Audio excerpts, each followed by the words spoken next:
Hi everyone, welcome to another episode of BasketBaldy presents I'm BasketBaldy.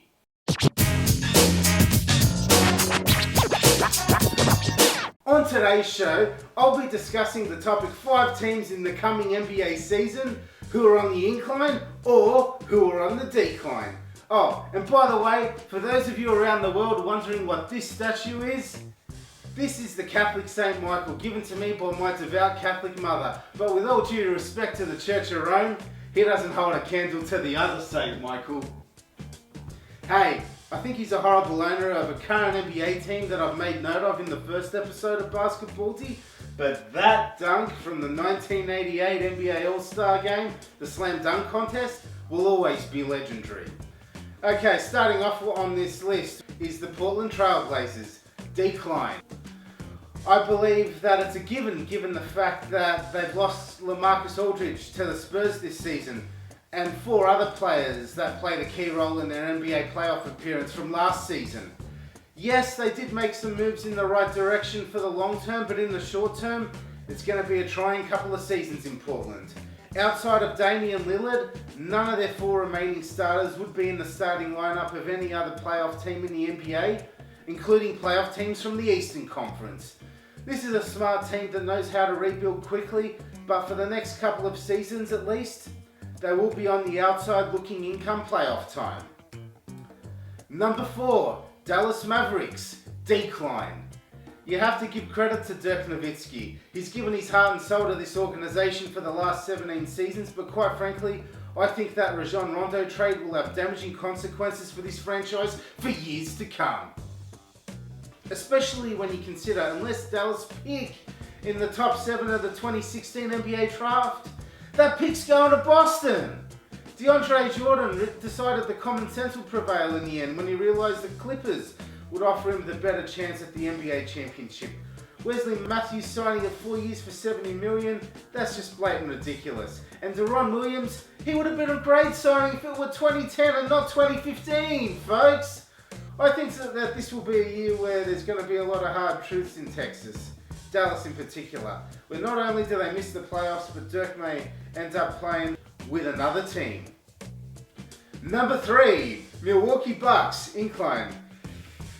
Arthur Fonzarelli and Happy Days wasn't the only good thing to come out of Milwaukee, folks. It's this current Bucks team.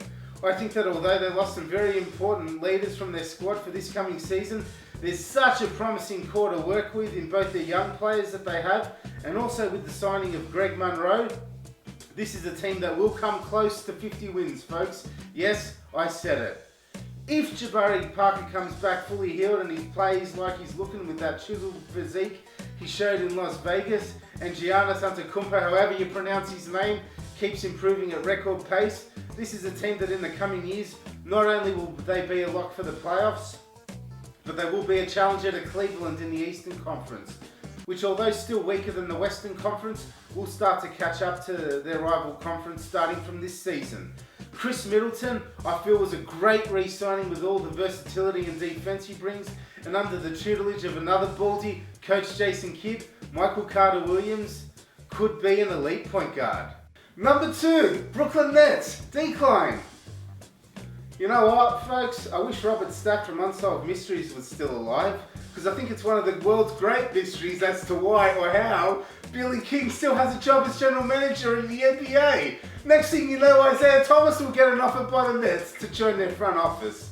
Well, I think it was wise to get rid of Darren Williams purely to stay under the salary cap and getting tax relief. There's just not a lot of talent to work with, folks, considering they've lost the ability to control their draft picks until 2019 at the earliest.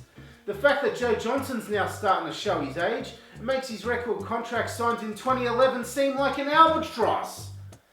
Andrea Bargnani, he's a waste of space. He played too soft, like typical European player from 1980s. When Macgyver was on television, he played no defense. There's not a lot of hope with this team for at least the next couple of seasons. We need to take in the fact that the Celtics own their rights to their draft picks in 2016 and 2018, and they also have the ability to swap picks in 2017. Number 1 on this list, Boston Celtics, incline. It's funny how the NBA is such a roller coaster league where a team's fortunes can change at the drop of a hat with unexpected draft surprises, injuries and so forth. Then you have teams that do things like creating cap relief and stashing draft picks in spades.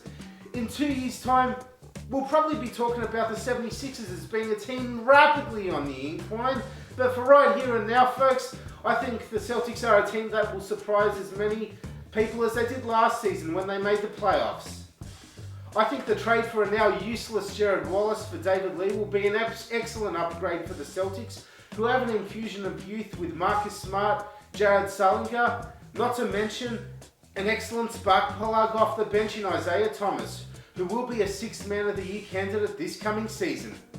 I wouldn't be surprised to see the Celtics maybe challenging Toronto for the Atlantic Division crown. Well, that's it from another episode of BasketBaldy Presents. I'm BasketBaldy. See you next week. I hope you enjoyed this episode of BasketBaldy Presents. If you did, give me a thumbs up below and subscribe to my weekly videos.